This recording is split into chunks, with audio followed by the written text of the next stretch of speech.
परम सच्चिदानंद घन आनंद समुद्र प्रेम समुद्र ज्ञान वैराग्य भक्ति ऐश्वर्य अनंत शक्तियों के स्वामी प्रभु श्री कृष्णचंद्र जो कह रहे हैं कि आप तपस्या से ज्ञान से कर्म कांड से मोक्ष पद प्राप्त कर सकते हैं, पर समग्र रूप मेरा नहीं जान सकते। इसलिए योगियों में सबसे श्रेष्ठ योगी जिसने अपने मन को मेरे में आसक्त कर दिया है, जो सदैव मेरे चिंतन में मेरे आश्रय में मगन रहता है, उसको मैं अपने समग्र ज्ञान का अनुभव करा देता हूं। योग से जो प्राप्त होता है, तपस्या से, ज्ञान से, कर्म योग से जो तत्व प्राप्त होता है, उसको प्राप्त करके सब मुक्त हो जाते हैं। सत्य मार्ग है। परंतु भगवान का जो प्रेम रूप है, जो प्रेम लीला है, इसमें इनका प्रवेश नहीं होता। पर जो श्रद्धा पूर्वक प्रभु का भजन करते हैं,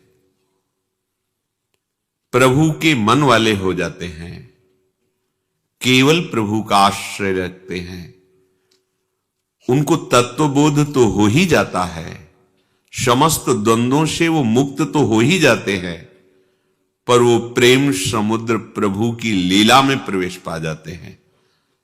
वो एक पक्ष केवल तत्व ज्ञान को ही नहीं जानते, वो प्रेम को भी जानते हैं। भगवान का तत्व स्वरूप और भगवान का प्रेम स्वरूप, इन दोनों का समग्र परिचय केवल अनन्य दास को ही होता है। ऐसा नहीं कि उसे तत्व ज्ञान नहीं होता है। भक्त को तो बीच में ही तत्व ज्ञान हो जाता है। बीच में इसलिए कि जहां मोक्ष पदवी प्राप्त होती है, वहां भक्त टिकता नहीं है और आगे बढ़ता है।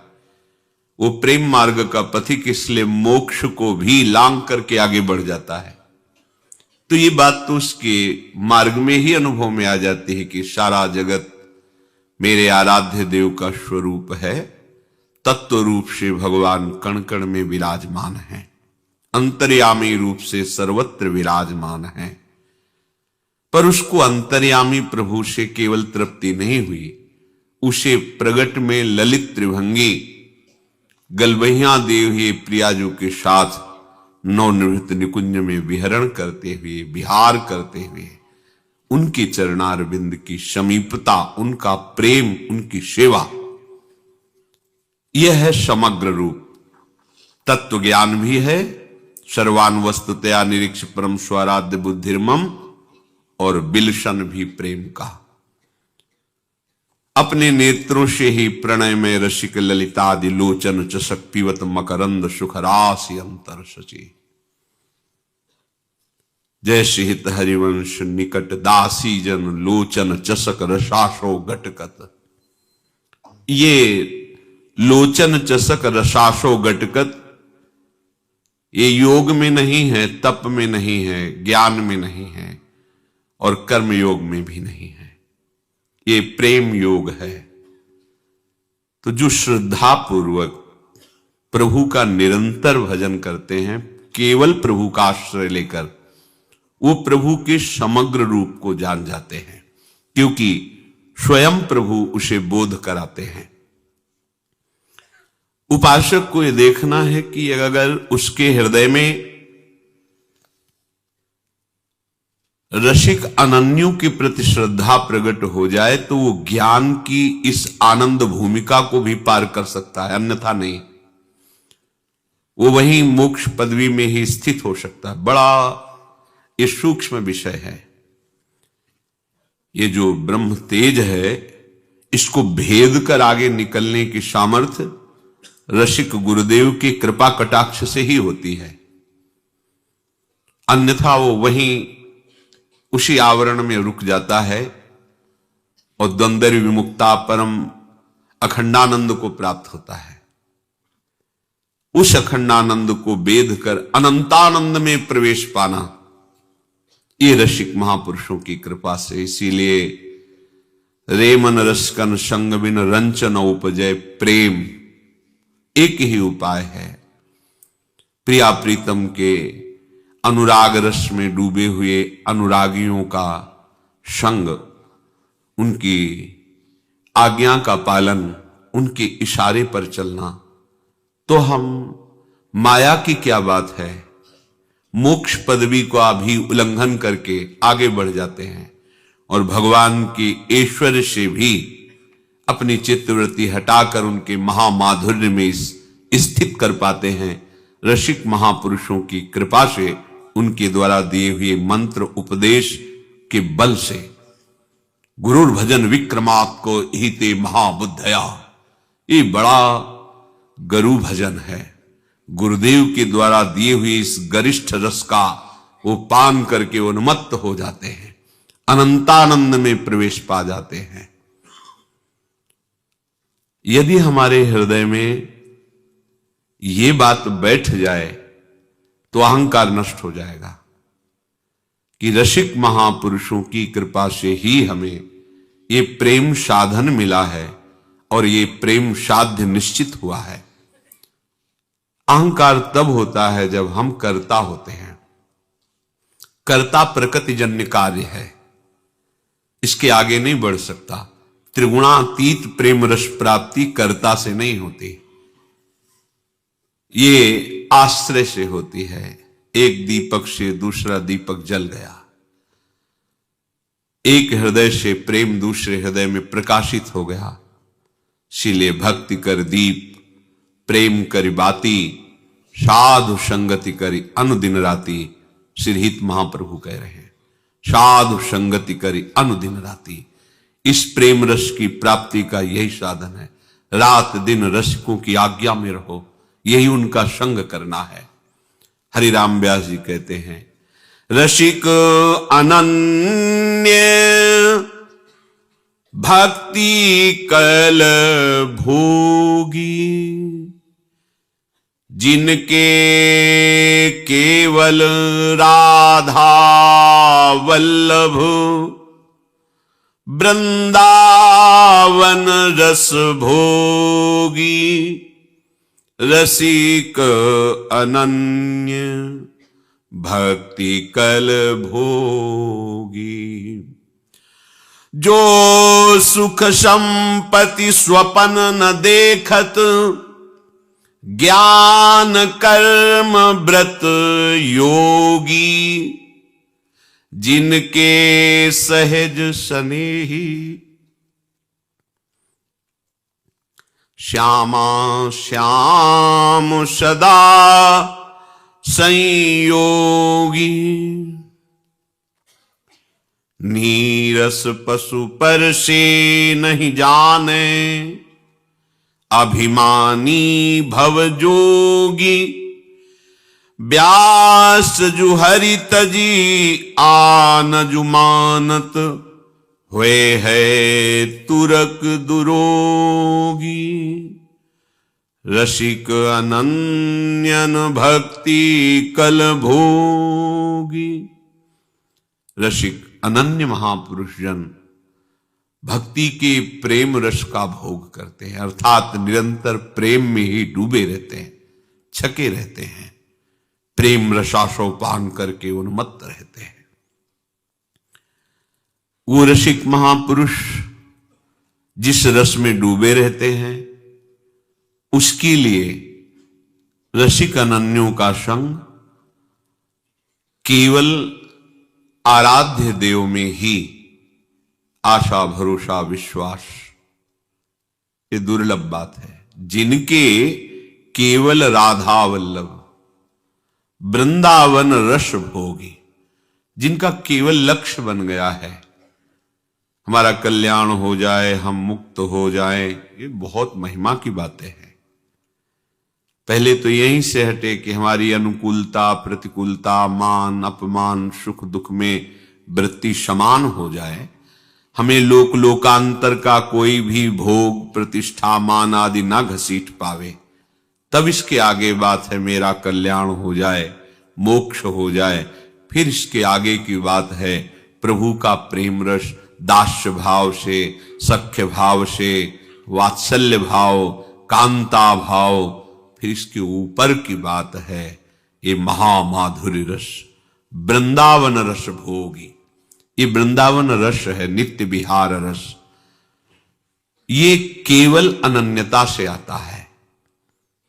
जिनके केवल राधा वल्लभ वृंदावन रस भोगी, जिनका लक्ष्य वृंदावन बिहारी बिहारिणी जो, हृदय का एकमात्र अवलंबन श्यामा श्याम राधा वल्लभ लाल।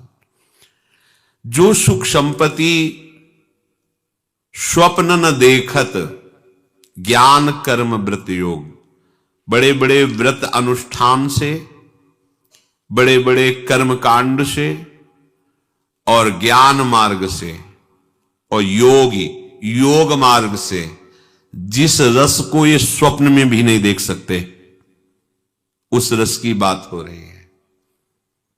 जिस रस को ज्ञान मार्ग से, योग मार्ग से, कर्म मार्ग से, बड़े बड़े व्रत तीर्थाटन आदि के फलस्वरूप नहीं देख पा सकते, वो रस इन्हीं नयनन सब सुख देखें, अपनो जन्म सफल कर लेखें।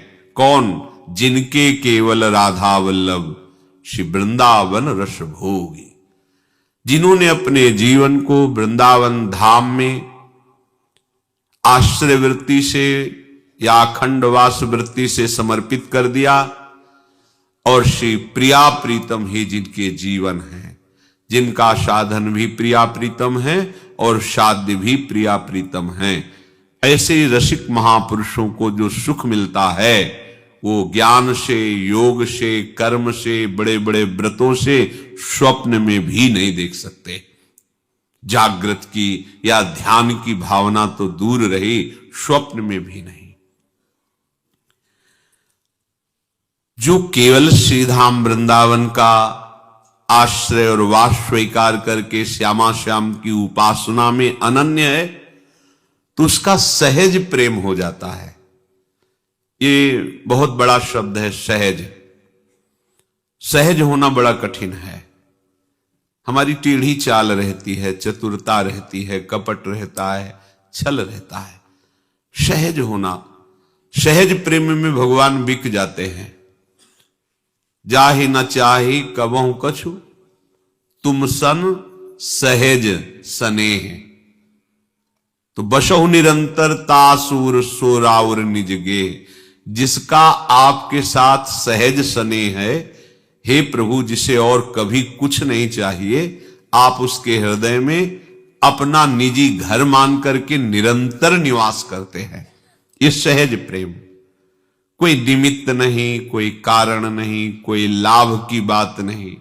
हम जी नहीं सकते श्यामा श्याम की स्मृति के बिना, श्यामा श्याम को दुलार किए बिना। हमारा और कोई सहारा नहीं, कोई अवलंबन नहीं। हृदय में ये बात आ गई है जिसके, ये बहुत बड़ी सिद्धि है, ये बहुत बड़ा लाभ है। श्यामा श्याम से जिनका सहज स्नेह हो गया है, जैसे अपने इकलौते बेटे पर मोहयुक्त मां का सहज स्नेह होता है। यद्यपि ये प्राकृतिक उदाहरण है, पर उसकी सारी चेष्टा उठते बैठते जागते उस अपने इकलौते बेटे के प्यार दुलार में, वो मोहाशक्त है। ये प्रकृतिजन्य बात चिदानंद तत्व में बैठती ही नहीं है, पर उदाहरण में प्राकृतिक वाणी से, प्राकृतिक उदाहरण से एक चंद्र शाखा न्याय से समझाया जा सकता है। जैसे चंद्रमा बहुत दूर आकाश में है, पर देखो इस वृक्ष की डाली के एक हाथ ऊपर देखो, वो चंद्रमा दिखाई दे रहा है, तो एक हाथ ऊपर नहीं, हो तो बहुत दूर है। ऐसे ही प्राकृतिक उदाहरण से हम भावना कर सकते हैं। वो उपासक मन वचन कर्म से केवल श्यामा श्याम, कोई लाभ, कोई परिणाम की स्थिति की मांग, कुछ नहीं। अपमान मिले, दुख मिले, निंदा मिले, कोई परवाह नहीं। सहज प्रेम श्यामा श्याम से। ये बात हम आराधना करते हैं तो हमारी ऐसी स्थिति होनी चाहिए, ऐसा हमारा सम्मान होना चाहिए, हमको ये गति मिलनी चाहिए, ये भी ठीक है, पर ये सहज प्रेम नहीं है, ये निमित्त लेकर प्रेम है। ये भी महामहिम है, पर ये श्यामा श्याम को अधीन करने वाला प्रेम नहीं है।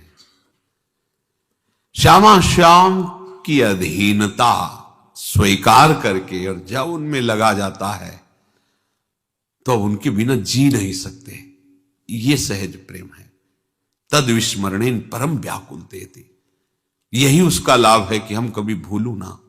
नहीं, क्यों याद करना चाहते, हम जी नहीं सकते। ये हमारे जीवन है, हमारा आधार है, ये हमारे प्राण हैं, हम इनके बिना जी नहीं सकते।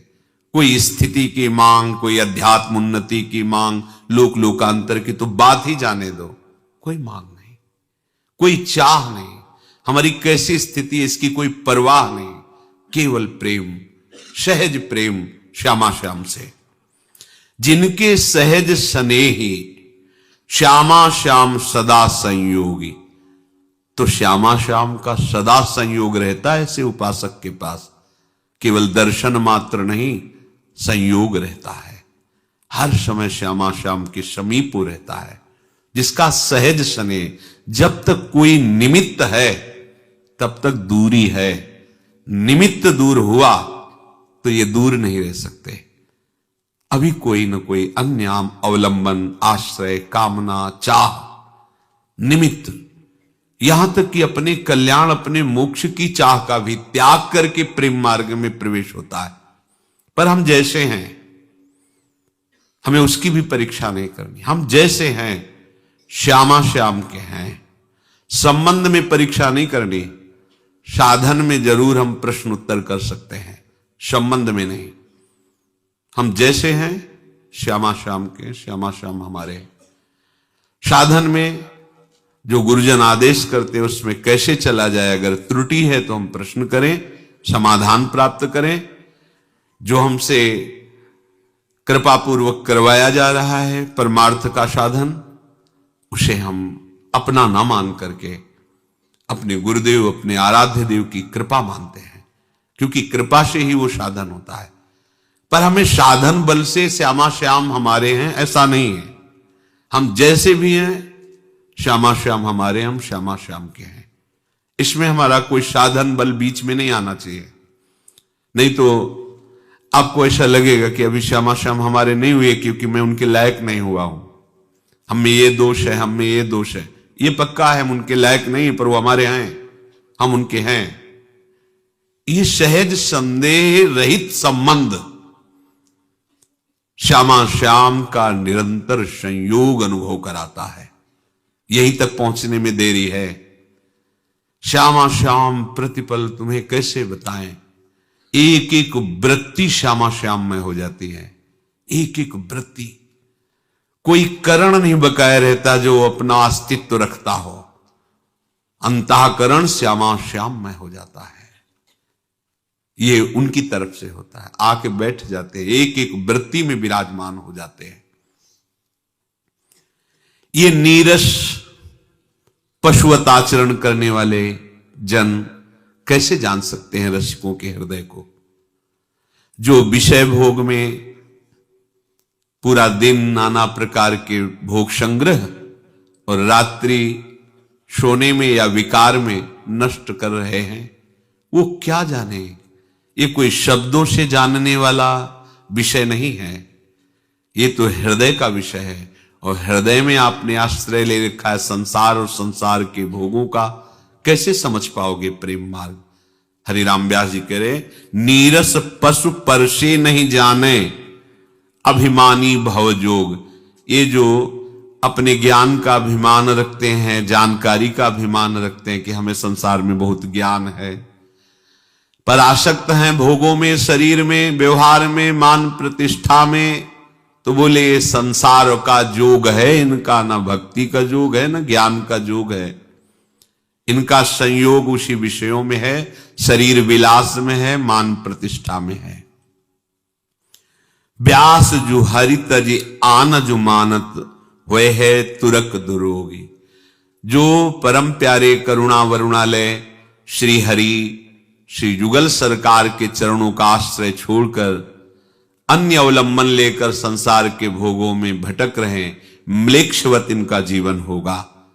कोई संयम नहीं, कोई धर्म नहीं, कोई आचरण नहीं, परहित की भावना नहीं, शास्त्र निंदा, संत निंदा, भगवत निंदा, बस मनमानी आचरण, गिरते चले जा रहे हैं।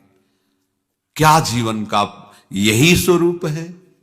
कह रहे हैं सोई जननी जो भक्त ही जावे, सोई जनक जो भक्ति सिखावे, सोई गुरु जो साधु सेवावे, सोई साधु जो विषय छोड़ावे।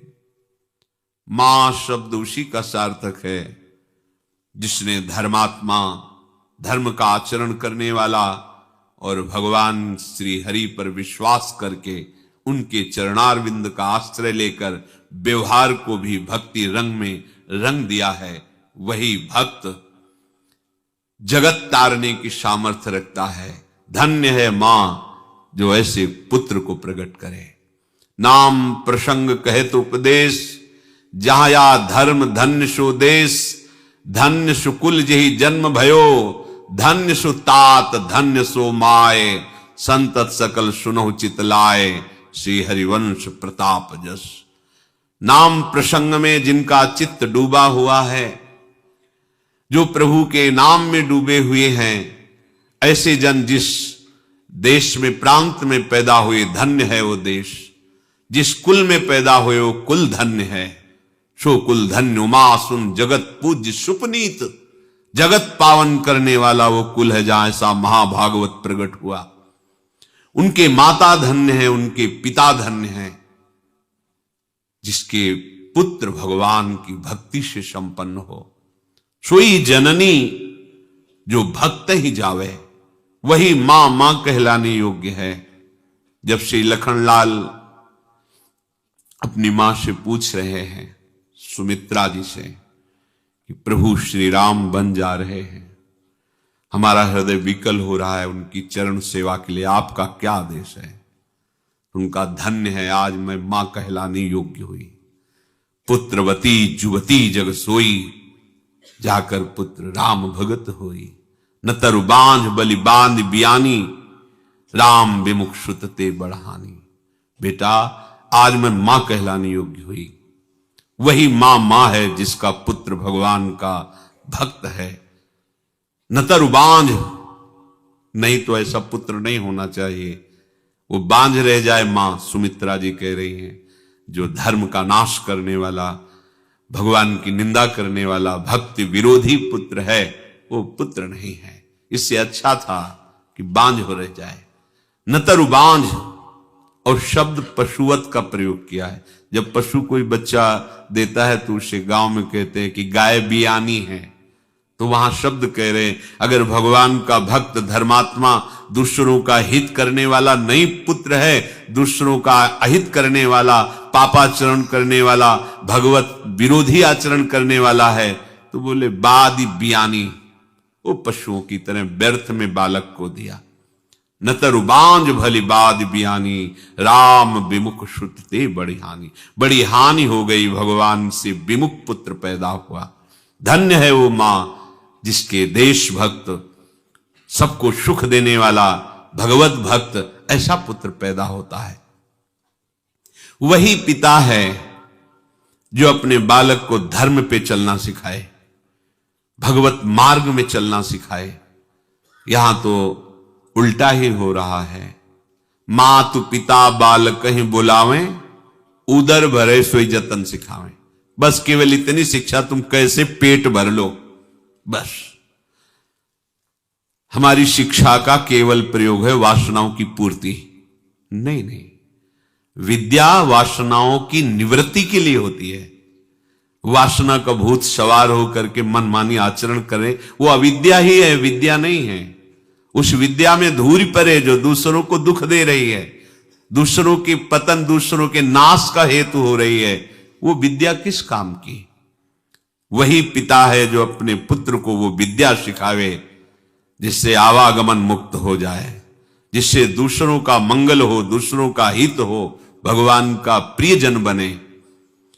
सोई गुरु जो साधु सेवावे, वही संसार में सदगुरुदेव हैं जो भक्तों के प्रति श्रद्धा पैदा कर दें। भगवान के प्रति श्रद्धा तभी दृढ़ होती है जब भक्त चरण धरि भाव तरत भव सिंधु अगाधा। अगर भक्तों से द्रोह है, कभी भी भगवान की भक्ति हृदय में नहीं जाग सकती।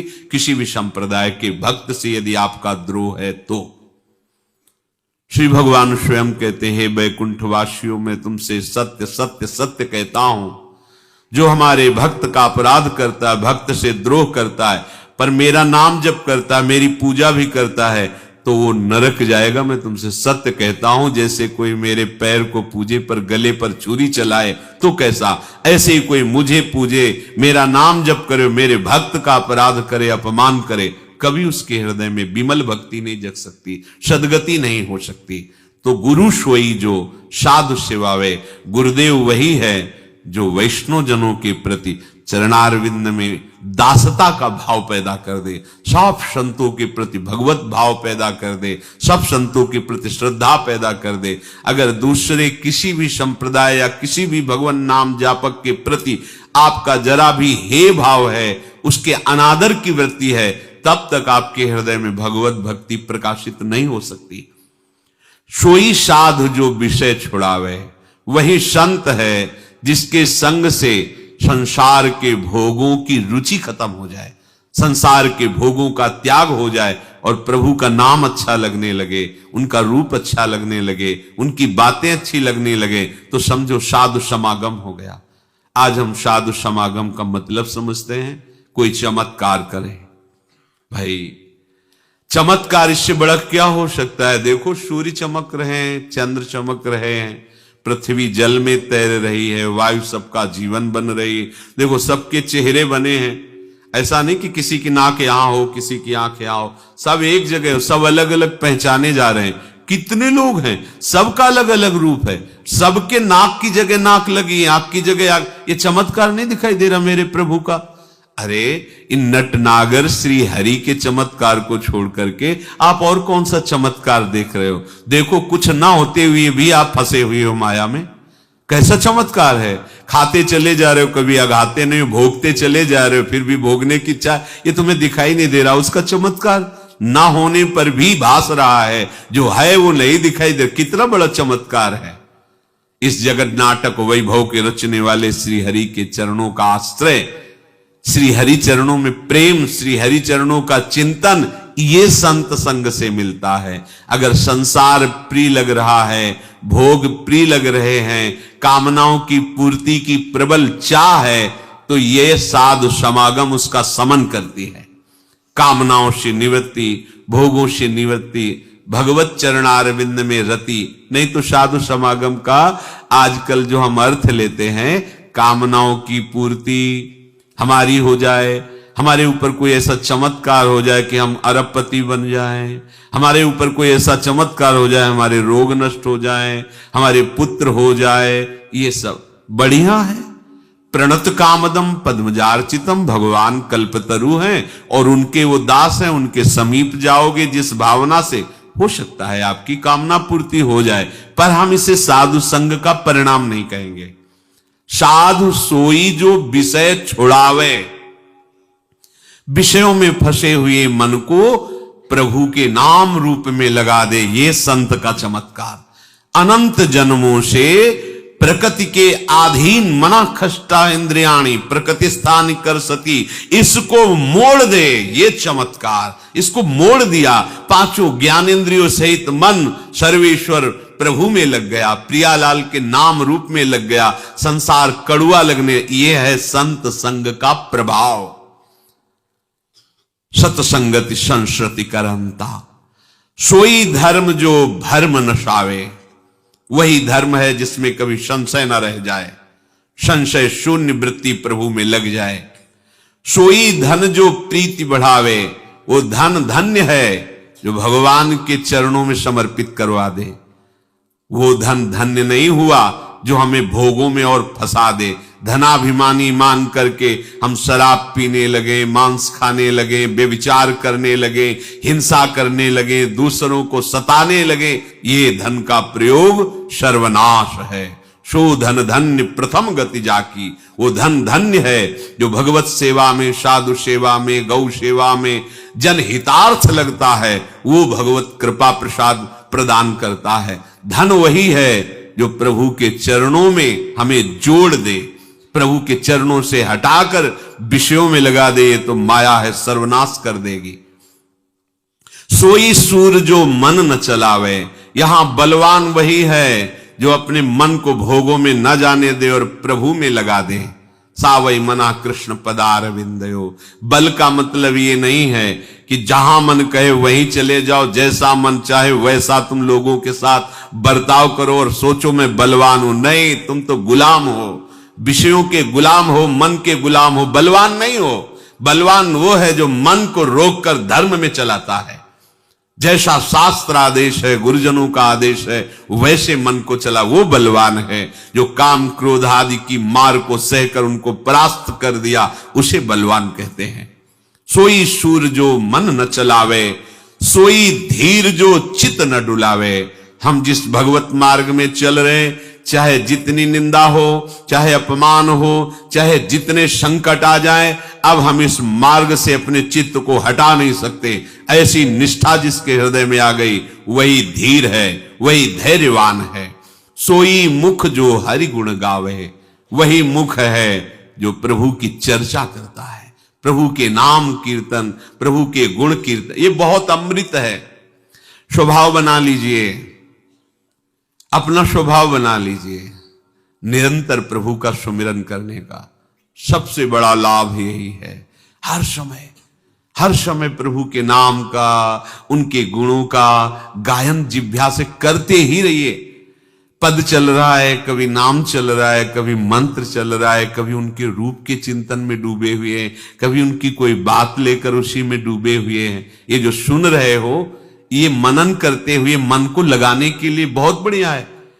1-1.5 घंटा सुना, फिर इसमें मन लगाकर मनन किया, बहुत अच्छी अच्छी बातें आपको मनन में और मिलेंगी। सुना तो मिली ही, पर इसमें जब मनन करोगे तो और मिलेंगी, और जब उसमें डूबोगे तो स्वाद आ जाएगा, तो आप अध्यात्म में स्थित हो जाएंगे।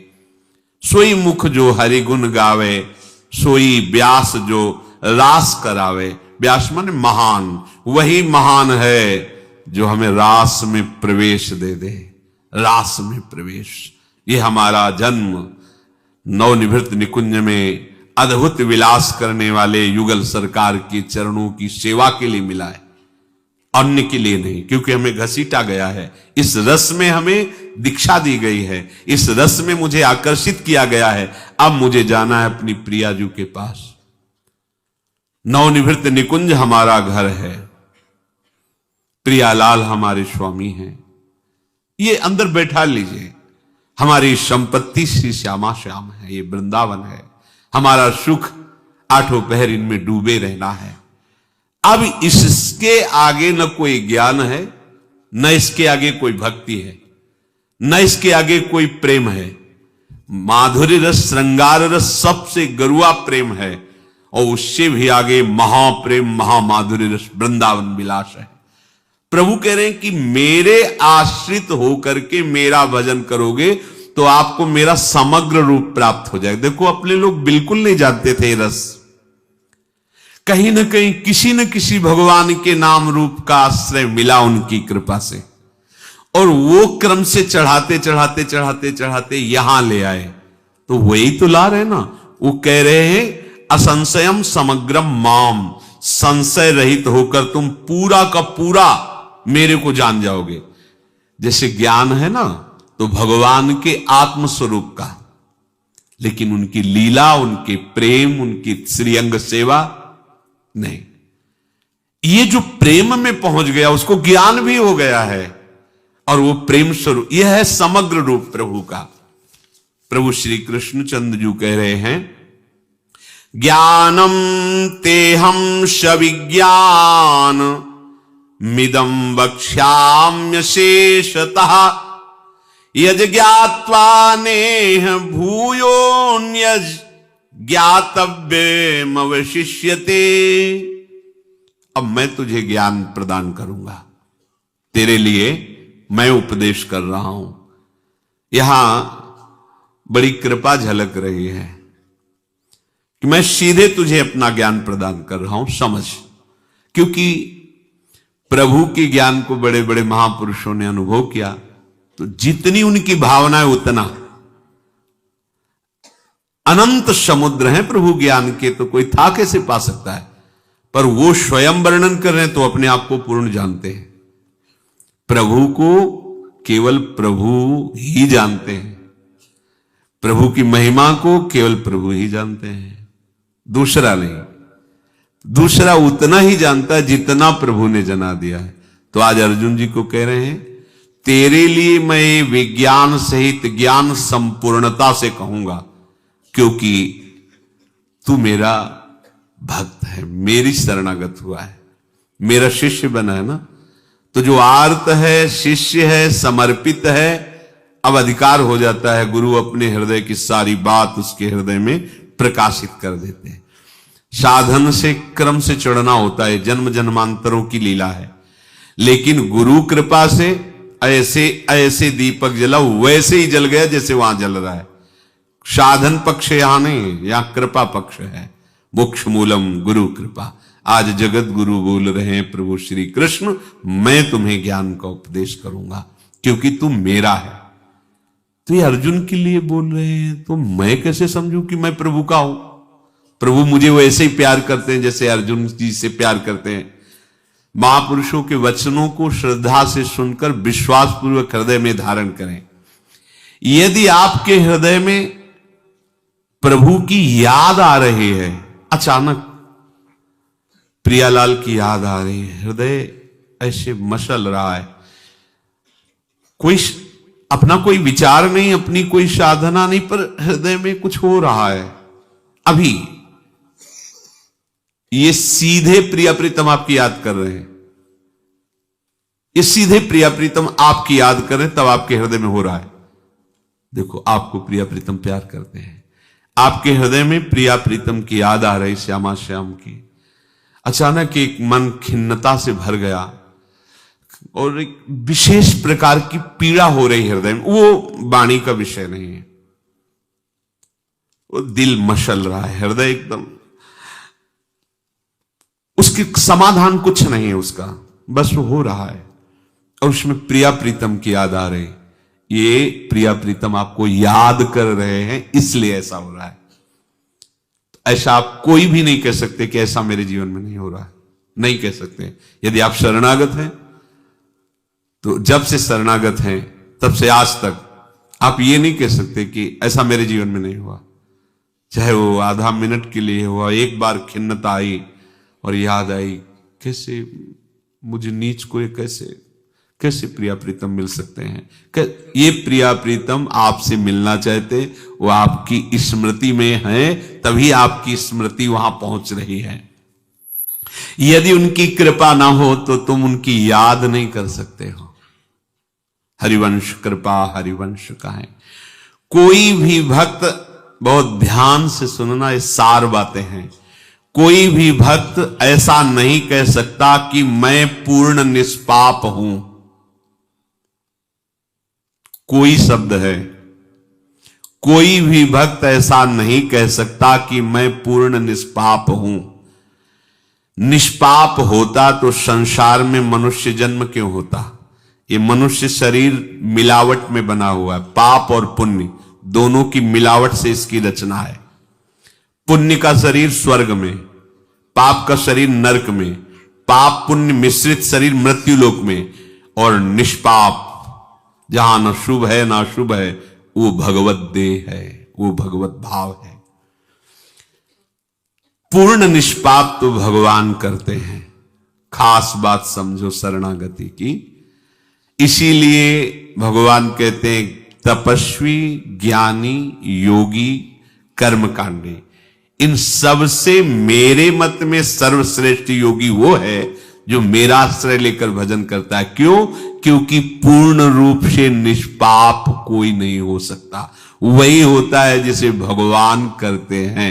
अहम त्वाम सर्व पापेभ्यो मोक्षयिष्यामि मा शुचा। इसलिए हर मार्ग का पथिक अपने गुरुदेव को भगवान मानकर उनकी प्रणति होता है, उनके चरणों में लौटता है, उनकी कृपा दृष्टि से वो निष्पाप होता है। अपने साधन से पूर्ण निष्पाप नहीं हुआ जा सकता, गुरु कृपा से ही निष्पाप हुआ जाता है, भगवत कृपा से ही निष्पाप हुआ जाता है। प्रभु श्री हरि की जब शरण में आता है तो प्रभु उसके पापों का नाश करके उसको माफ कर देते हैं। जाओ, अब तुम्हें कोई भी कर्म दंड नहीं दे सकता, मालिक है ना। सर्वथा निष्पाप, सर्वथा पवित्र होकर अपना कल्याण कर ले, ऐसी ताकत किसी में भी नहीं है। ये महापुरुषों के वचन हैं अकाट्य, जो भगवान की उस महामहिममयी स्थिति में प्रवेश कर गए हैं जिसमें भगवान और उनमें कोई अंतर नहीं होता। उनके वचन हैं। वो कह रहे हैं कि सर्वथा निष्पाप, सर्वथा पवित्र होकर कोई अपना कल्याण कर ले, ऐसी किसी में ताकत नहीं है। तो भगवान भी यही बात कह रहे हैं। दैवी हेषा गुणमयी मम माया दुरत्तया, अगर तर सकते हो तो मामेव ये प्रपद्यन्ते माया में ताम तरन्ति ते। तो चाहे गोविंद भाव से शरण हो, चाहे गोविंद के गुरु भाव को स्वीकार करके शरण हो, गुरु गोविंद न भेद कराई, वही है, दूसरी बात नहीं है। उनकी चरण शरण से ही आप पूर्ण निष्पाप और पूर्ण पवित्र होंगे। प्रभु सब जगह हैं, पर बिना प्रभु की कृपा के याद नहीं, स्मृति नहीं, और बिना स्मृति के वो तुम्हारे काम नहीं आ सकते। जैसे एक आदमी की गाय बीमार थी तो वैद्य के पास गया, कहा कि गाय बीमार है। तो उन्होंने गाय को देखा और कहा देखो, इसको 250 ग्राम घी में इतनी काली मिर्च मिला के और पिला दो, ठीक हो जाएगी। तो उस आदमी ने गाय को काली मिर्च दे दिया पर घी नहीं दिया। उसने सोचा कि गाय जो है जितना दूध देती है एक टाइम में उसमें 1 पाव ही घी निकलता है, तो एक टाइम दूध नहीं दुएंगे तो गाय का घी तो उसमें रह ही गया, और काली मिर्च ऊपर से पिला देते हैं। ऐसा ही किया, पर गाय जब दूध नहीं दिया दुहा गया तो उसको और कष्ट हुआ, न बछड़े से पिलाया न स्वयं दुहा, और काली मिर्च पिला दी तो और जलन हुई और वो ठीक नहीं हुई। फिर वैद्य के पास गया और कहा कि गाय तो और बीमार हो गई, आपने दवा बताई थी, दवा तो काम ही नहीं की। तो उन्होंने कहा 250 ग्राम घी में काली मिर्च मिला के पिलाया। बोले घी पिलाने की जरूरत थोड़ी है, उसमें तो एक टाइम जो हम दूध धोते हैं उसमें 250 ग्राम ही घी निकलता है, तो हमने दूध छोड़ दिया और काली मिर्च पिला दी तो घी उसी में मिल जाएगा। बहुत वैद्य से यही दशा है जीव की। सदगुरु के वचन में विश्वास ना करके कुछ बात उनकी और कुछ बात अपने मन की मिला ली तो बीमारी और बढ़ गई। गाय के शरीर में घी है पर वो मौजूद रहते हुए काम में नहीं आएगा। उसको निकालो और प्रक्रिया से उस दूध से घी अलग करो, अब उसकी महिमा बढ़ गई। अब आप उसका प्रयोग कर सकते हैं। जैसे गाय के दूध में घी है तो दूध डालकर कढ़ाई में पूड़ी निकाल लो, क्योंकि घी है, निकलेगी क्या? नहीं निकलेगी। और उसी दूध को प्रक्रिया से दही जमाकर मंथन करके मक्खन निकालकर फिर उसे घी रूप में फिर आप देखो हो जाएगा। ऐसे ही सर्वत्र भगवान है, पर प्रक्रिया है, युक्ति है, गुरुदेव से प्राप्त होती है। उन्हीं भगवान को निकालो, हृदय में प्रकाशित करो। सब जगह रहते हुए भी आप अनुभव में नहीं आएंगे। अनुभव में तभी आएंगे जब गुरु से युक्ति प्राप्त हो जाती है भजन की, तो हृदय में भगवान प्रकाशित हो जाते हैं। प्रभु की याद में जो निरंतर डूबा हुआ है, अब इससे बड़ी और कोई कृपा नहीं हो सकती। भगवान के पास इससे बड़ी और कोई बात देने के लिए नहीं। ध्यान रखना, पूज्य श्री बाबा गिरिराज जी वाले महाराज, पंडित गया प्रसाद जी महाराज ने कहा कि ये अगर तुम्हें समय दे दिए हैं भजन का, तो अब इनसे कुछ और मत मांगना, क्योंकि इनके पास इससे बड़ी चीज और कुछ देने के लिए नहीं है। पापियों को, अपराधियों को, प्रपंचियों को समय नहीं दिया जाता भजन का। ये माया उसे समय नहीं देती। अगर आपको समय मिल गया है भजन का, तो अब प्रभु के पास और कुछ देने के लिए बचा नहीं है। सबसे कीमती बात है समय का प्रभु के भजन में व्यतीत करना। और अगर आप अब प्रमाद करते हैं, तो समझो आप कितना कृपा को ठुकरा रहे हैं, कितना अपराध कर रहे हैं। आपको समय दे दिया प्रभु ने भजन के लिए, सत्संग के लिए, धामवास के लिए। लोग तरसते हैं, जो सात्विक भाव वाले हैं, आस्तिक जन हैं, इस बात के लिए तरसते हैं। जो आप पर श्री जी बरस रही हैं, वो इस बात के लिए तरस रहे हैं। पर आप अगर इस कृपा को ठुकराएंगे, भगवत चिंतन न करके विषय सेवन करेंगे, विषय चिंतन करेंगे, अपराध वृत्तियां रखेंगे, तो फिर आप आत्मघाती कहलाएंगे। जो न तरय भवसागर अस समाज नर पाए, स्वति निंदक मंदमति आत्महनन गति जाए। तो आपको केवल मेहनत करनी है प्रभु की याद निरंतर बनाए रखने में। केवल याद करना है, प्रभु को भूलना नहीं है। यह हम तुम्हें सबसे बड़ी बात बता रहे हैं, साधन की, साध्य की। प्रभु को भूलना नहीं है हर समय। भीतर में राग द्वेष है, काम क्रोध भी है, मोह की वृत्तियां भी हैं। सच्ची भावना आपके अंदर नहीं है, ये सब है। पर बार बार आप याद कर रहे हो प्रभु की। देखो, बिल्कुल हमारे हृदय की बातें हो रही हैं। काम क्रोध भी है, राग द्वेष भी है, मोह की वृत्तियां भी हैं। हमारा हृदय सच्ची भावना से युक्त नहीं है। पर यदि हम बार बार प्रभु की याद करेंगे, तो हमें प्रभु मिल जाएंगे। जैसे मोटर स्टार्ट ना हो रही हो, तो बार बार चाबी लगाओ तो गर्म हो जाए, गर्म होकर फिर स्टार्ट। ऐसे ही राधा वल्लभ श्री हरिवंश, राधा वल्लभ श्री हरिवंश, राधा, तो एक दिन स्टार्ट हो जाएगी। क्या स्टार्ट हो जाएगी? भजन प्रारंभ हो जाएगा, चित्त वृत्ति प्रभु में लगने लगेगी। जैसे अभी आपको कसम खवाई जाए, आप कहते हैं हमारा भजन मन में नहीं लगता, हमारा कोई भाव नहीं, प्रभु से कोई प्रेम नहीं। आपको कसम खवा दी जाए कि इस समय 5:20 है, शाम के 5:20 तक तुम्हें गुरु और इष्ट की कसम एक बार भी राधा नाम नहीं आना चाहिए। इतने लोग बैठे हो, आपकी हिम्मत नहीं कि इस कसम को निर्वाह कर सके। आप रो पड़ेंगे कि सब कुछ चाहे आप दंड दे दीजिए, पर यह कसम हटा लीजिए। तो फिर आपको प्रेम किससे हुआ? है ना प्रभु से प्रेम आपका? है ना राधा नाम से प्रेम? बोलो, कोई ऐसा कर सकता है? अभी से लेकर के 5:20 तक एक बार भी राधा नाम की स्मृति ना आवे, तुम्हें गुरु की कसम, इष्ट की कसम, तो आप रो पड़ेंगे। जो आप कह रहे हैं हमारा मन नहीं लगता हमें, तो आप रो पड़ेंगे। भाई हमें कोई गति हो या ना हो, ये पर ये कसम, क्योंकि ये कसम बहुत बड़ी है, इसका निर्वाह नहीं कर सकते, पर हम श्री जी के नाम को भी इतना लंबा नहीं छोड़ पाएंगे। देखो, कहीं ना कहीं हमारे मन ने पकड़ लिया है। हमें तो ऐसा लगता है कि एक भी ऐसे नहीं जो एक कसम निर्वाह कर सके। कर सकते? शायद है, हमें लगता है कि ऐसा नहीं हो सकता कि इतना लंबा समय वृंदावनवासी होकर, राधा उपासी होकर, हमें तो लगता है जिस समय कसम चढ़ा दी जाएगी तो राधा नाम तो मशीन की तरह शुरू हो जाएगा। नहीं शुरू हो जाएगा। अगर कि ऐसा तुम्हें लेना ही नहीं है, तो अब हमारी चित्तवृत्ति पूरी रहेगी कि लेना नहीं है, और मन बार बार कहेगा राधा राधा राधा राधा। अब वो क्या होगा? ये है। तो आपके मन ने पकड़ा है, आप समझो, उसको धिक्कारो मत। उसने पकड़ा है, उसने वृंदावन को पकड़ा है। आपको लगता है वृंदावन में क्या है? हम सही कहते हैं कि अगर आपको कुछ दिन वृंदावन वास करते तो आप जब बाहर निकलोगे ना, बाहर जाओगे ना, तो इस 84 कोस भूमि की सीमा के निकलते ही आपको लगेगा कि मैं लुट गया, कुछ गया। मतलब एक नीरसता सी छा जाएगी, एक व्याकुलता सी आने लगेगी। भले आप रह रहे हो दूर देश, पर आपको एक असंतुष्टता सी होगी। यह है वृंदावन का आश्रय। बोले वृंदावन का आश्रय हम कैसे जाने? तो यह है वृंदावन का। आप रहोगे वहां, लेकिन मन बार बार आपका मचलेगा वृंदावन के लिए, प्रिया प्रीतम के लिए। इसलिए ये मत सोचो कि मेरे अंदर काम क्रोध है, राग द्वेष है, तो मुझे प्रभु नहीं मिलेंगे।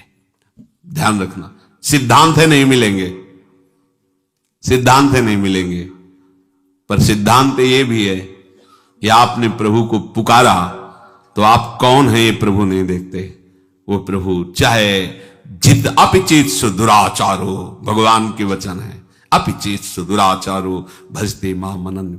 अब इसमें एक रहस्य की बात है, जब आप प्रभु को बराबर पुकारने लगोगे, याद करने लगोगे, तो उनकी याद में अपार दया आएगी लौट के। याद का उल्टा क्या होता है? याद का उल्टा दया आएगा ना। उनकी अपार दया आएगी क्योंकि हम उनकी याद कर रहे हैं।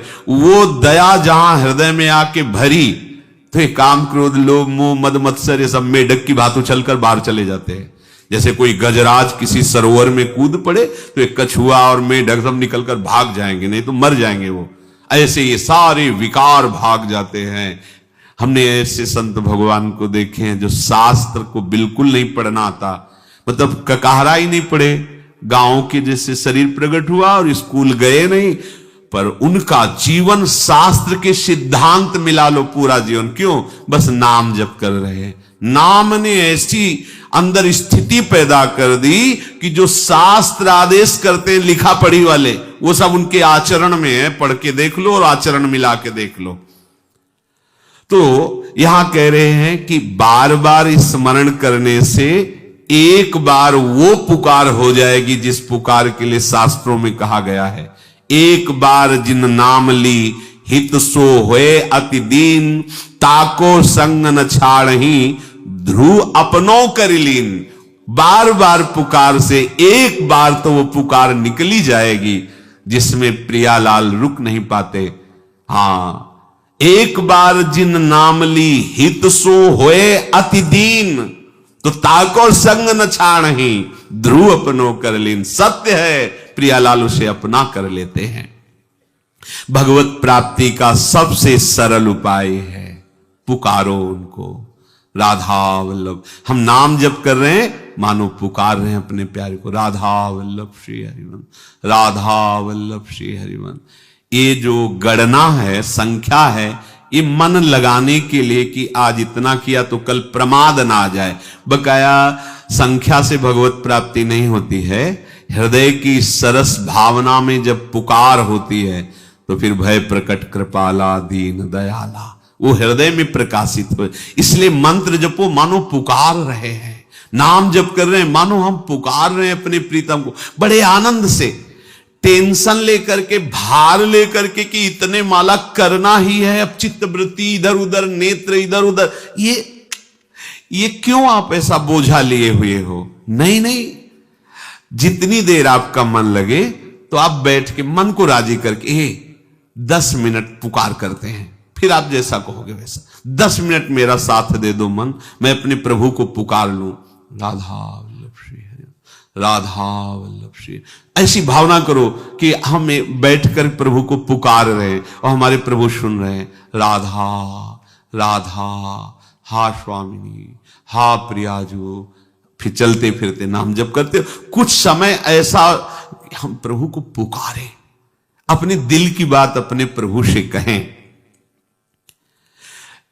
चाहे जितना कोई मूर्ख हो या विद्वान हो या चाहे कोई भी हो, ये काम तो कर ही सकता है ना। इसके लिए तो ये हम नहीं कह रहे कि तुम नहा धो के आसन पद्मासन बांध के और फलाहार रह के प्राणायाम कर, ऐसे जैसे हो, जो कुछ हो, जहां हो, आप वहीं से प्रभु को पुकार सकते हो। राधा राधा राधा। देखो विश्वास करना पड़ेगा बात पे। जब आप एक वैद्य की बात पे विश्वास कर लेते हैं, डॉक्टर की बात पे विश्वास कर रहे हैं, तो ये तो अध्यात्म मार्ग है, इसमें तो विश्वास ही काम करेगा। अगर आप विश्वास नहीं करेंगे तो आपने देखा है नहीं, समझा है नहीं, फिर चलोगे कैसे? किसी का तो विश्वास मानना पड़ता है ना। जैसे हम डॉक्टरी नहीं पढ़े पर हमें विश्वास है कि ये डॉक्टरी पढ़े तो हमारा रोग दूर कर सकते हैं, ऐसे ही हम भगवान को नहीं जानते, अध्यात्म को नहीं जानते, पर हम संत महापुरुषों को इतना मानते हैं कि भगवान के स्वरूप है, भगवान के तत्व के ज्ञाता है, ये भगवत तत्व को जानने वाले हैं, तो उनकी बात पर हम विश्वास कर लेते हैं।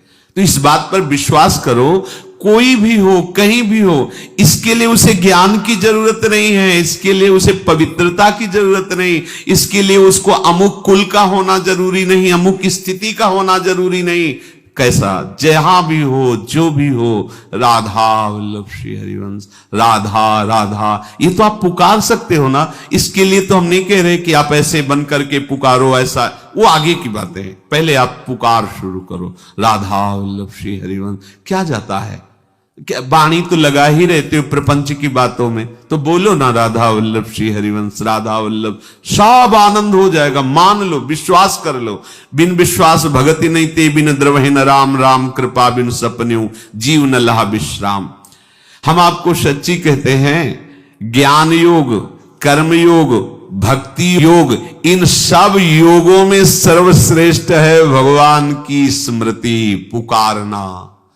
ये सार बात है। गुरु कृपा से बचपन में सार बात मिल गई थी। जो हमारे सन्यास मार्ग के सदगुरुदेव भगवान थे, वो हर समय वो वाला माला गौमुखी होती ना देहात में, जो ऐसे होती, ऐसे ऐसे हर समय डाले, हर समय जब प्रधान जीवन उनका। तो जो उनकी शरण में हुए तो जैसे दोपहर में थोड़ा ले, ओए उठो बच्चा, देखो देखो 1:30 बज रहे हैं, किसान लोग हल लेकर खेत की तरफ जा रहे हैं और तुम साधु बनने आए हो लेट, उठो उठो, बैठ के जब करो। रात्रि में 2 बजे उठो उठो, चलो बैठो, स्वामी जी नींद आ रही, टहलो टहलो, टहल करके भजन, और आप बैठे ऐसे भजन कर रहे हैं। भजन का संस्कार उनकी कृपा से पड़ा। ज्ञान योग, कर्म योग, भक्ति योग, इन सब योगों में सर्वश्रेष्ठ है भगवान की स्मृति, प्रियालाल की याद। बिसरी हो ना बिसारी हो, हर समय उनकी याद में डूबे हैं। मंत्रों में, अनुष्ठानों में शक्ति है, पर जितनी स्मृति में शक्ति है उसके आगे नहीं। एक खास बात है। अच्छा, मंत्रों में शक्ति तो है, पर बिना स्मृति के तुम शक्ति का अनुभव कर सकते हो क्या? अब जैसे कोई कहे कि अच्छा आपके अंदर ये सिद्धि है, ये चमत्कार है, तो हम भी कर सकते हैं क्या? आप हमें मंत्र बताओ, हम भी करते, तब हम जानेंगे जब हमारा मन दूसरे की बात जान ले, ऐसा कर ले। ये खिलवाड़ नहीं है। आप मनमानी, मन के अनुसार आचरण करें, भोगों को भोगें, संयम से मतलब नहीं है, पवित्रता से मतलब नहीं है, तो ये बकवास से थोड़ी आध्यात्म की वृत्तियां आती है। कोई भी कहीं भी हो, कभी न कभी संयम करके जब अध्यात्म में चलता है तो उसमें साधारण मनुष्यों से बढ़कर कुछ दिव्यता होती है, क्योंकि उसने उस दिव्य शक्ति का चिंतन किया है, उस दिव्य शक्ति का मनन किया है। पर वो उतना ही नहीं है, वो तो अनंत बढ़ता चला जाता है। पर ऐसे जैसे बात विवाद, तर्क विवाद, ऐसा नहीं है। किसी में भी यदि कुछ विभूति है, तेज है, तो उसने अध्यात्म का संग्रह किया है। आज वो अध्यात्म में नहीं चल रहा है, पर उसका बड़ा यश है, बड़ी महिमा है, वो बड़े बड़े पदों पे पीछे उसने कहीं ना कहीं कोई न कोई शक्ति आराधन किया है, उसका फल आया है। इस जन्म में वो राजा बना, इस जन्म में वो शासनकर्ता बना। अब अगर वो शक्ति आराधन नहीं करेगा तो वो उसका शुक्र क्षीण होगा और फिर नीचे गिर जाएगा। भगवान की तरफ थोड़ा भी कदम आप बढ़ाओगे तो आप में दिव्यता आने लगेगी। कोई भी योग स्मृति से बढ़ करके नहीं है, भगवत स्मृति, हर समय भगवत स्मृति। मंत्रों में, अनुष्ठानों में शक्ति। देखो आज क्या है, हम एक तो अविश्वास का राज्य हो गया है, कलयुग का प्रभाव है, क्या भगवान, क्या मंत्र, क्या तंत्र, ऐसा नहीं है। शास्त्रों के मंत्र सत्य हैं और उनका प्रभाव सत्य है, पर आप असत आचरण करते हो तो उनको कैसे धारण कर पाओगे? आपके अंदर है तो निज मंत्र, है तो शरणागत, क्या निकुंज दिखाई दे रहा है? क्यों? क्योंकि आप उसको जागृत नहीं कर पा रहे। आप अपने हृदय की वृत्तियों को असत आचरण में लगाए, सोचते हैं मंत्र काल में मिला और मंत्र अपना प्रभाव दिखा दे। ऐसा नहीं है। मनन करो, रगड़ो मन को उस मंत्र में। जैसे जल की तरंगों की रगड़ से बिजली पैदा हो जाती है, देखो प्रकाश और कैसी जीवनी शक्ति दे रही, ऐसे मंत्र की रगड़ से आध्यात्मिक शक्ति पैदा होती। अब रगड़ ना करो और बोलो गुरु ने मंत्र दे दिया था, अभी कोई हमारे अंदर चमत्कार ऐसे पानी में ऐसे करंट आ जाएगा क्या? देखो ना उसको, घर्षण तो बिजली पैदा हो गई। तो ये तो प्राकृतिक बिजली है। नाम और मंत्र का अपनी जिह्वा पे घर्षण करो, देखो आध्यात्मिक ऊर्जा पैदा हो जाएगी आपके अंदर, आध्यात्मिक शक्ति, एक से एक दिव्यता आपके अंदर आ जाएगी। मंत्रों में बड़ी सामर्थ्य है। जब सर्पेष्टि यज्ञ जन्मेजय जी ने की तो बड़े बड़े फणधारी स्वाहा, तो जिस सर्प का नाम लेते सीधे अग्नि में आके स्वाहा। काफी समय हो गया, उन्होंने कहा मेरे पिता को डसने वाला तक्षक तो आया ही नहीं, और जिसके लिए मैं यज्ञ कर रहा हूं, बड़े बड़े फणों वाले सर्प भस्म होते चले जा रहे, लेकिन वो नहीं आया जिसने हमारे पिता को डसा। त्रिकालदर्शी महात्मा यज्ञ कराए। उन्होंने कहा इस समय जन्मेजय तुम्हारे पिता का अपराधी देवराज इंद्र के सिंहासन के पावे में लिपटा हुआ है। देवराज ने शरण दे रखी है उसको। उनका तो कोई उपाय नहीं है कि वो अब लाया जा सके। बोले है, पर मैं देवराज इंद्र के सहित सिंहासन सहित आप आदेश करो। तो उनका आदेश, यजमान ने आदेश किया, जित्वजों ने, सदस्यों ने तत्काल संकल्प किया और पूरा मंत्र पढ़ ही रहे थे कि सिंहासन सहित पूरा आकाश में मंडराने लगे। देवराज इंद्र कूद के भागे, सिंहासन में तक्षक लपटा। उसी समय भगवत प्रेरित होकर आस्तिक मुनि आए। उनका तिष्ठ ऐसे थोड़ी शब्दों में अब प्रपंच बकते हो, बोलो तुम्हारी वाणी सत्य हो जाए। कैसे सत्य हो जाएगी? मिथ्या भाषण करते हो, जो मनाया वाणी में डाल रहे हो, रसेंद्री में जो मनाया खा लिया, जैसे मनाया वैसे बोल, ऐसे तुम्हारी वाणी। मौन रहो, भगवत नाम जप करो, सत्य बोलो, जो बोलोगे वही हो जाएगा।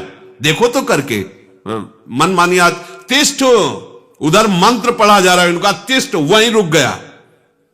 फिर उन लोगों को समझाया कि आप लोगों से प्रार्थना, आप लोग जन्मेजय से कहा यज्ञ वही पूर्ण मानी जाती है जिसमें दान दिया जाए, और मैं ये आहुति मांगता हूं। ये ठीक नहीं रहेगा, देवराज इंद्र के पद को भस्म कर देना। मंत्रों में ताकत है, पर मैं ये भिक्षा मांगता हूं, ये दे दीजिए मुझे। यज्ञ बंद हो गई। मंत्रों में ऐसा नहीं है कि ये सब गपोड़ शंख है, ऐसा नहीं है। मंत्रों में बड़ी ताकत है, पर उस पद्धति से जपो। और जितनी ताकत मंत्रों में, उससे कई गुना बड़ी ताकत नाम में है।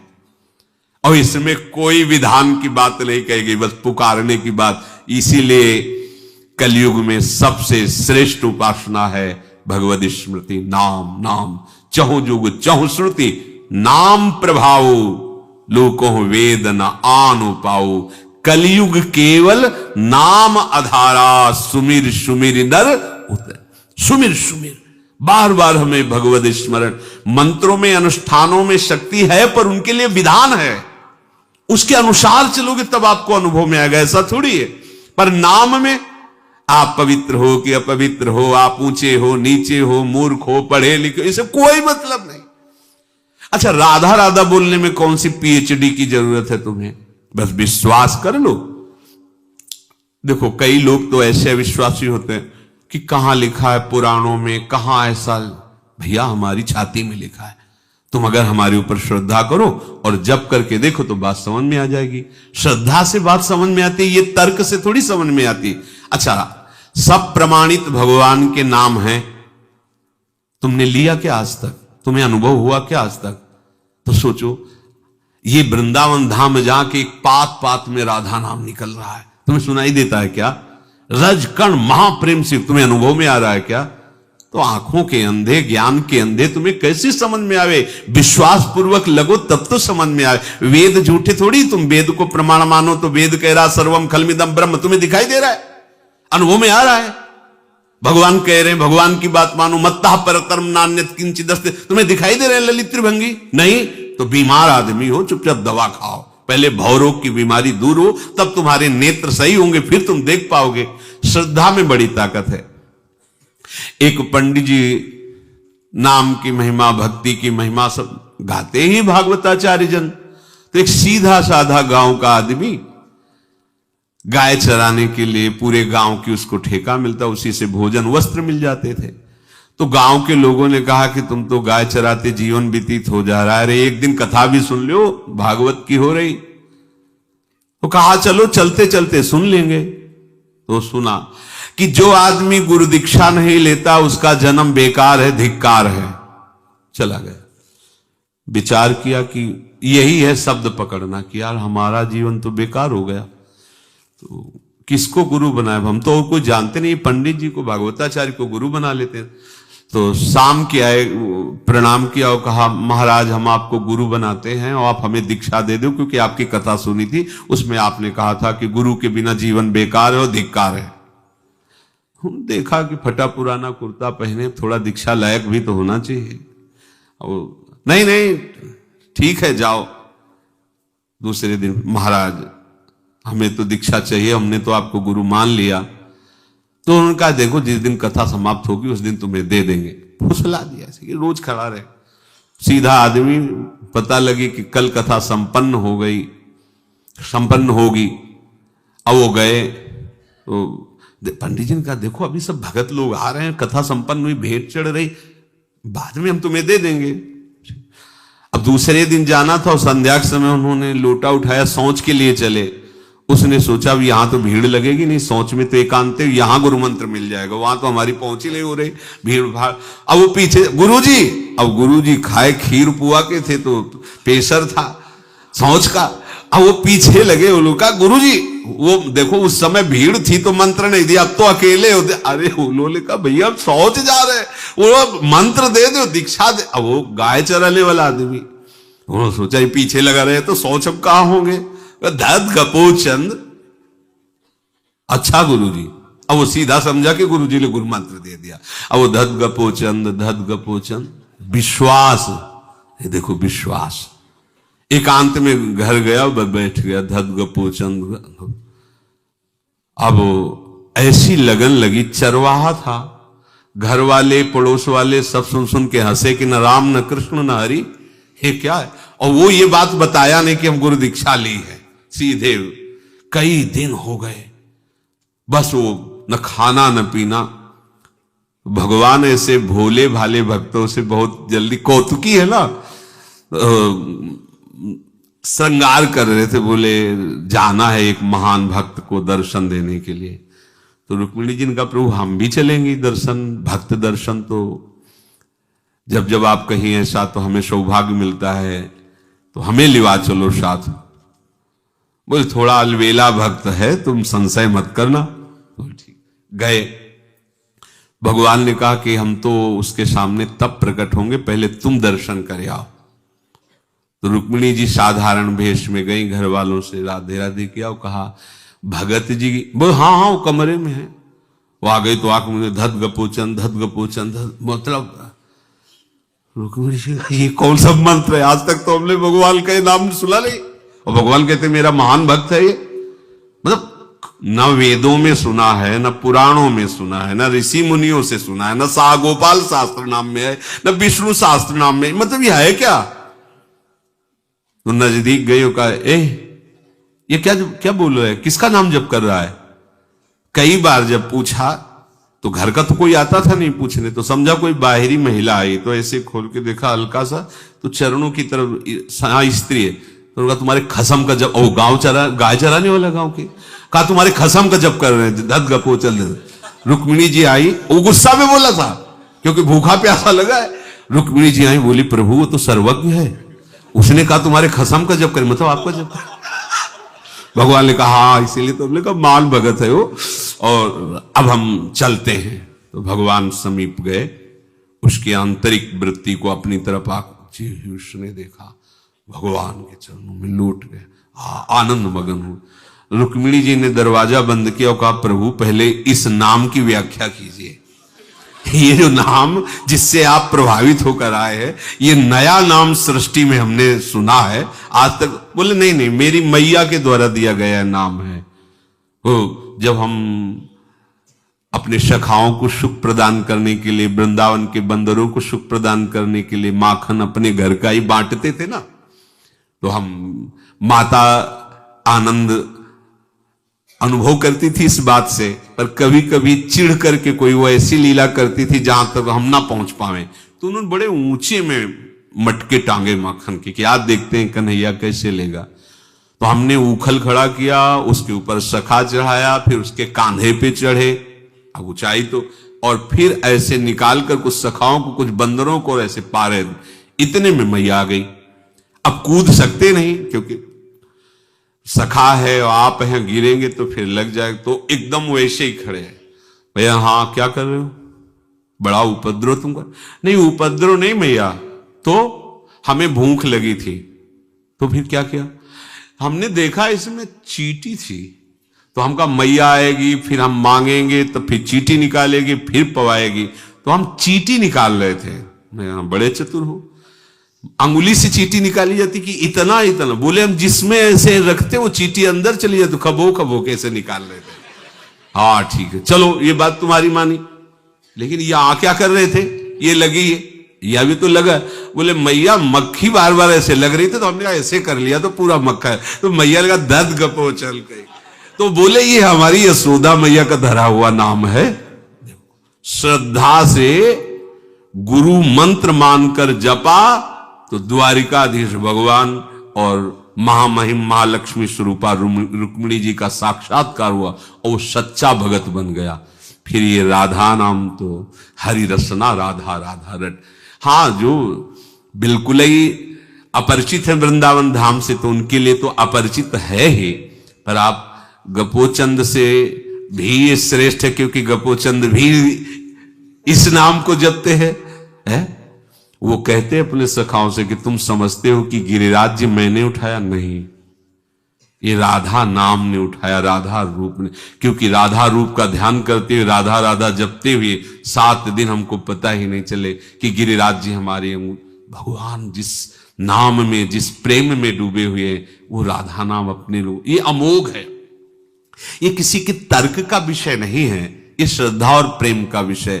इसलिए निरंतर अपने मन को प्रभु के चरणों में लगाने के लिए बिल्कुल सहज सरल साधन है प्रभु का नाम लेना, उनको पुकारना। इससे क्या होगा, भगवान कह रहे फिर मैं उसके हृदय में बैठकर सारे ज्ञान का प्रकाश कर, वो योग का भी ज्ञानी हो जाएगा, तत्व का भी ज्ञानी हो जाएगा, कर्मकांड का भी ज्ञानी हो जाएगा, भक्ति का भी समग्र पूरा का पूरा ज्ञान उसके हृदय में जागृत हो जाए, जिसके जानने के बाद फिर कुछ जानना बाकी नहीं रहता। वो जब प्रभु हमारी जानकारी में आ गए तो फिर क्या रह गया। इसलिए निरंतर प्रभु का स्मरण करो, उनको पुकारो। श्री राधा वल्लभ लाल।